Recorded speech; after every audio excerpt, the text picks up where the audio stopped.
একদিন একটা গ্রামে একজন গরিব ও অসহায় ছিল।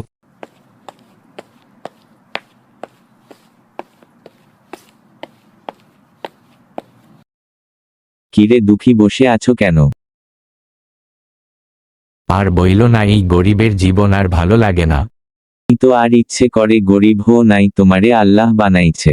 তুমি চিন্তা কইরো না, তোমারে আল্লাহ কোটিপতি বানিয়ে দিবে। ঠিক আছে ভাই, তুমি থাকো, আমার কাজ আছে। একদিন দুঃখী রাস্তা দিয়ে হাঁটতে ছিল, তখন এই দুঃখী, আমাকে নিয়ে যাও।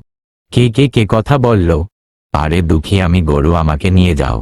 তারপর দুঃখী গরুটিকে তার বাড়ি নিয়ে আসে। দুঃখী, আমি স্বর্ণের দুধ দিতে পারি। কি, স্বর্ণের দুধ? ঠিক, আমি স্বর্ণের দুধ দিতে পারি। আমি মাঝে মাঝে স্বর্ণের দুধ দেই, কারণ আমার পেটের ভিতরে একটি সোনার পাথর আছে, সেটা আস্তে আস্তে অনেকগুলো হয়, তারপর স্বর্ণের দুধ হয়।